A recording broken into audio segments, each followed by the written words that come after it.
আসসালামু আলাইকুম।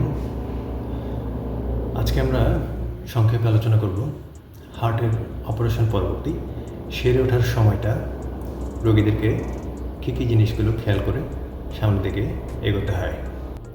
অপারেশন পরবর্তী বেশিরভাগ হার্ট সার্জারির রোগীরা কার্ডিয়াক আইসিইউতে 2-3 দিন থাকার পরে সাধারণত কেবিন বা ওয়ার্ডে শিফট হয়ে যান এবং সেখানে 4-5 দিন কাটিয়ে সুস্থতা নিশ্চিত হলে ছুটি হয়ে বাসায় চলে যান। এর পরবর্তীতেই আমরা দুটো ফলো আপ, প্রথম ফলো আপ ছুটির 15 দিন পরে এবং দ্বিতীয় ফলো আপটা 1 মাস পরে। এর মধ্যে রোগীদেরকে বেশ কিছু জিনিস খেয়াল রাখার কথা আমরা বলে দিই। প্রথম প্রসঙ্গ আসে কতটুকু পানি খাবে রোগী।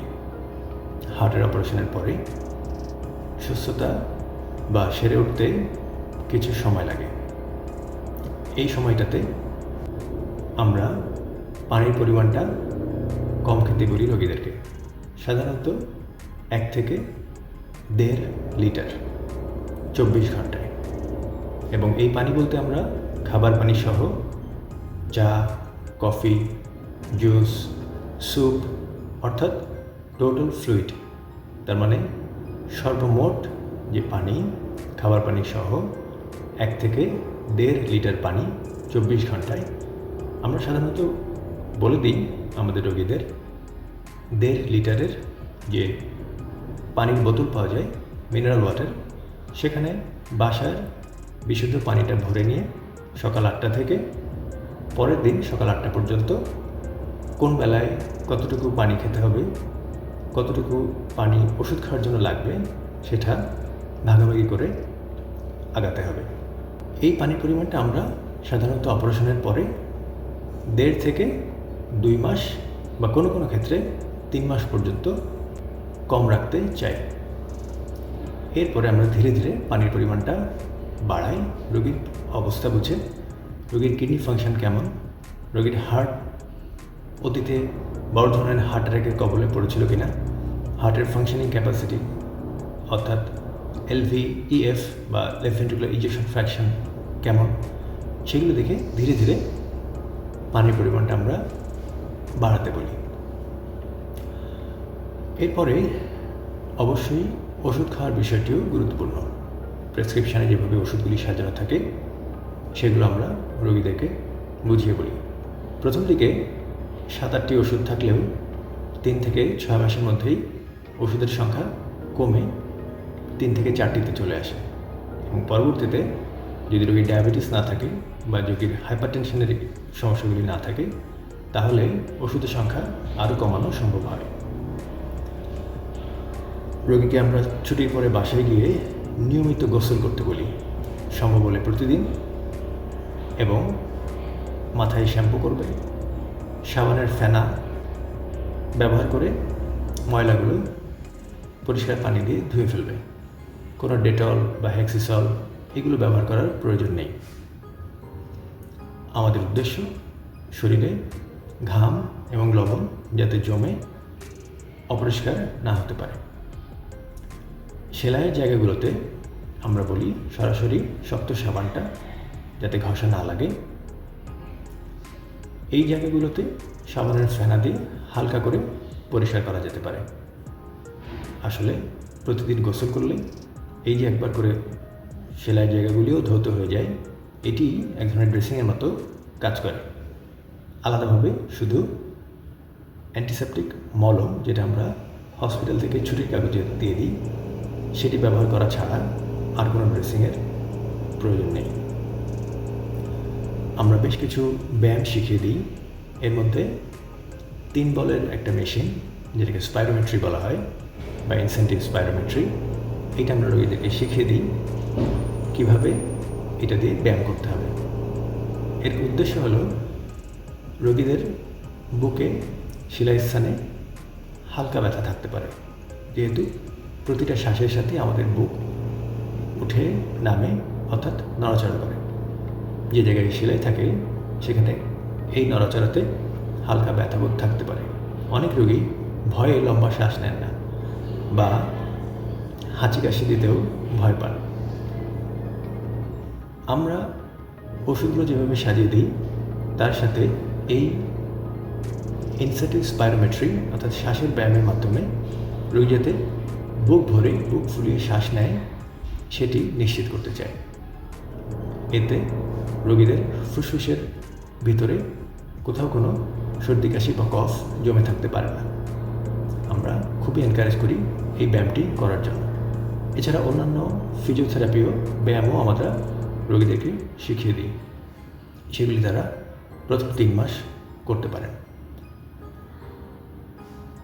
কিছু জিনিস আমরা রোগীদেরকে বলে দিই সাধারণ সতর্কতা হিসেবে, যেমন বুকের সেলাইটা যেহেতু প্রথম 3 মাস আমরা যদি সর্দি কাশিতে আক্রান্ত না হই তাহলে কিন্তু অতিরিক্ত কাশি বা অতিরিক্ত হাঁচি আমরা যদি প্রিভেন্ট করতে পারি তাহলে বুকের ব্যথা কম হবে, রোগীর ডিসকমফোর্টও কম হবে। আমরা বুঝিয়ে বলি পরিবারের কোনো সদস্য যদি এই সময়ে জ্বর সর্দি কাশিতে আক্রান্ত হয় তাহলে তারা যেন মাস্ক ব্যবহার করে এবং রোগী নিজেও যেন সেই সময়টাতে কিছুদিন মাস্ক ব্যবহার করে। আমরা দেখেছি কোভিডের সময়ও এই সাধারণ একটা জিনিস, একটা সার্জিক্যাল মাস্ক ব্যবহার করলে হাঁচি কাশি সাধারণ সর্দিগুলো থেকে কিন্তু সহজেই রক্ষা পাওয়া যায়। প্রথম দিকে আমাদের চামড়ার সেলাইয়ের নিচে যে ব্রেস্ট বোন বা স্টার্নাম অর্থাৎ যে বোনসটা রয়েছে সেটা আল্লাহ দেওয়া নিয়ম অনুযায়ী সম্পূর্ণভাবে একটা সাথে আর একটা মিশে যেতে সাধারণত 4 মাস সময় লাগে। এই সময়টাতে আমরা বলে দিই 2.5 থেকে 3 কেজির বেশি ওজন না চাটতে। রোগী অবশ্যই হাঁটাচলা শুরু করবে।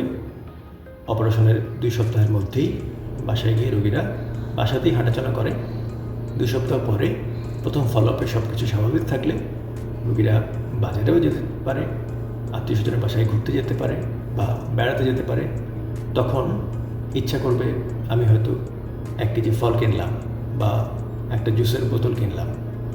চেষ্টা করতে হবে সেগুলো 2 থেকে 2.5 কেজির কম যাতে হয় এবং সম্ভব হলে 2 হাতে ইকুয়ালি ডিস্ট্রিবিউট করে সেই ওজনটা নিতে হবে। 1 কেজি ডান হাতে আর 1 কেজি বাম হাতে। এবং আমরা রোগীদেরকে বলে দিই যে 1 হাত বাড়িয়ে পেছন থেকে এইভাবে কোনো কিছু ধরতে না চেষ্টা করতে।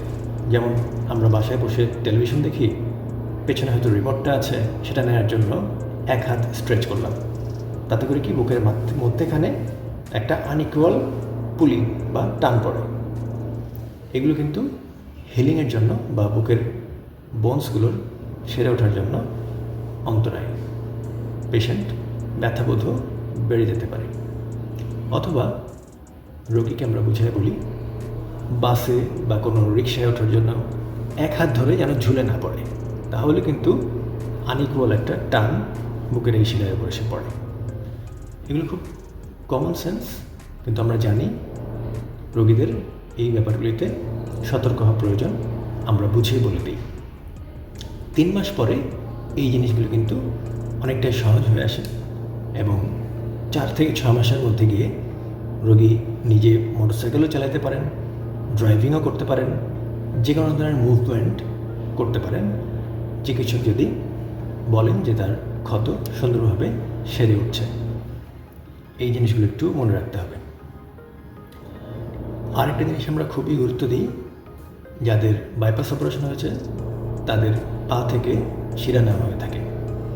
সাধারণত যাদের হাঁটুর নিচ থেকে শিরা নেওয়া হয়েছে তাদের ক্ষেত্রে আমরা এক ধরনের ক্রেপ ব্যান্ডেজ দিয়ে থাকি, যেটা পায়ের পাতা থেকে শক্ত করে চাপ দিয়ে পেঁচিয়ে বাঁধা শুরু করতে হয় এবং গোড়ালি পর্যন্ত খুব শক্ত করে বাঁধতে হয়। এরপরে যত হাঁটুর দিকে আগাবে তত ব্যান্ডেজটা ঢিলা হবে বা লুজ হবে এবং হাঁটুর নিচেই সেটা শেষ হয়ে যাবে। এই ব্যান্ডেজটা বেঁধে নেওয়াটা আমরা ছুটির আগেই রোগীর অ্যাটেন্ডেন্ট বা রোগীর সাথে যারা থাকেন আত্মীয় স্বজন তাদেরকে শিখিয়ে দিই কারণ প্রথম দিকে রোগী এটা নিজে বাঁধতে পারে না, তাকে হেল্প করতে হয় এবং এটা খুবই গুরুত্বপূর্ণ। এটা ঠিকমতো বাঁধা না হলে রোগীর পা ফুলে যেতে পারে। আমরা বলে দিই সকালে একবার বাঁধবে, 4 ঘন্টা মতো পরে থাকবে, এরপরে সে খুলে ফেলবে। দুপুরের পরে বা বিকালের দিকে সে আরেকবার বাঁধবে, রাত্রে ঘুমানোর আগে খুলে ফেলবে। রাতে ঘুমানোর সময় ব্যান্ডেজ খোলা থাকবে। প্রতিদিন এই ব্যান্ডেজটা 2 বার বাঁধার প্রয়োজন, কারণ লম্বা সময় বেঁধে রাখলে এই ব্যান্ডেজটা এমনিতেই ঢিলা হয়ে যায় এবং কার্যকারিতা হারিয়ে ফেলে। আমরা যাদের হার্টের ভালভের অপারেশন হয়েছে তাদের অপারেশন এবং পরবর্তী সময়ে ওয়ারফারিন নামে একটা ঔষধ দিয়ে দিই রক্তকে পাতলা রাখার জন্য। বিশেষ করে যাদের মেকানিক্যাল ভালভ ইমপ্ল্যান্ট করা হয়েছে তাদের লাইফ লং এই ওয়ারফারিন ওষুধটি খেয়ে যেতে হয়। আমরা বলে দিই কোন ভালভ লাগানো হলে ওয়ারফারিনের একটি ডায়াগনস্টিক টেস্টের মাধ্যমে, যাকে বলা হয় পিটি উইথ আইএনআর, এই আইএনআরের রেঞ্জ কত আমরা বলে দিই রোগীকে। মাঝে মাঝে এটা ল্যাব থেকে টেস্ট করে রিপোর্টটা ডাক্তারের কাছে দেখিয়ে নিতে হয়, কারণ আয়রনের মাত্রা যদি অনেক বেড়ে যায় তাহলে রোগীর রক্তক্ষরণের ঝুঁকির মধ্যে পড়ে স্ট্রোক সহ নানান ক্ষতির শিকার হতে পারে। আবার যদি ওয়ারফারিন কম ডোজে বা কম মাত্রায় খাওয়ার কারণে আয়রন অনেক কমে যায়, সেক্ষেত্রে মেকানিক্যাল হার্ট ভালভের মধ্যে রক্ত জমাট বেঁধে ক্লট হয়ে ভালভটা ডিসফাংশনাল বা কার্যকারিতা হারিয়ে ফেলতে পারে এবং রোগীর জীবন বিপন্ন হতে পারে। এই ব্যাপারগুলিতে আমরা নিবিড়ভাবে রোগীদের সাথে কাজ করি।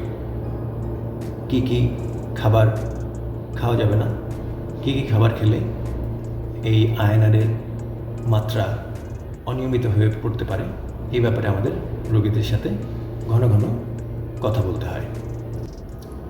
রোগীদের প্রশ্ন থাকে আমরা কতক্ষণ হাঁটবো, কীভাবে হাঁটবো।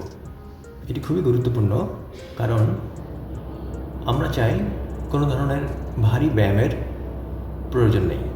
একজন রোগী হার্ট সার্জারির পরে বাসায় গিয়ে যদি তার হাঁটার কাজটা সঠিকভাবে করতে পারেন, এটি তার সারা শরীরে রক্ত চলাচল স্বাভাবিক রাখে এবং তার সেলাইয়ের স্থানগুলো সেরে উঠতে দারুণভাবে সাহায্য করে।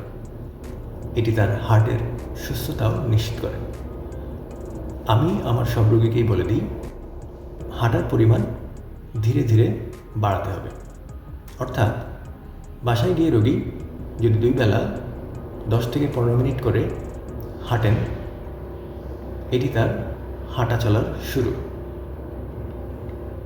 প্রতি সপ্তাহে তারা যদি 10 মিনিট করে হাঁটার সময়টা বাড়াতে পারেন, তাহলে 3 মাসের মাথায় গিয়ে তারা যাতে 45 মিনিট থেকে 1 ঘন্টা একটানা হাঁটতে পারেন, সেরকম একটি লক্ষ্য বা লক্ষ্যমাত্রা আমরা রোগীদের দিয়ে থাকি। এবং রোগী যখন 45 মিনিট একটানা হাঁটতে পারবেন, আমরা বলে দিই প্রথম 10 মিনিট ধীরে হাঁটবে, পরবর্তী 30 মিনিট একটু জোরে হাঁটবে যাতে তার শরীর ঘাম হয়, আবার শেষ 10 মিনিট হাঁটার গতি কমিয়ে হাঁটা বন্ধ করবে। অর্থাৎ হঠাৎ করে খুব দ্রুত হাঁটবে না, হঠাৎ করে হাঁটা বন্ধ করবে না। এভাবে হাঁটলে রোগীর হার্টের সুস্থতা নিশ্চিত করা যায়। আরেকটা জিনিস আমরা বলি, আপনি সকালে অথবা বিকালে অথবা সন্ধ্যায় যখন আবহাওয়া অনেকটা কমফোর্টেবল থাকবে তখন হাঁটবেন। অতিরিক্ত রোদের মধ্যে হাঁটলে হিটস্ট্রোক বা পানিশূন্যতার ঝুঁকি থাকে, এই ব্যাপারটিও খেয়াল রাখতে হবে। রোগীদের আরও অনেক প্রশ্ন থাকে, সেগুলো যখন রোগীরা ফলো আপে আসেন আমরা তাদের সাথে কথা বলে অসুবিধাগুলো দূর করার চেষ্টা করি। এজন্যই অপারেশন পরবর্তী প্রথম 2 বা 3টে ফলো আপ আমরা কম সময়ের ব্যবধানে দিয়ে থাকি। আজকে এই পর্যন্তই। সবাই অনেক ভালো থাকবেন। আল্লাহ হাফেজ।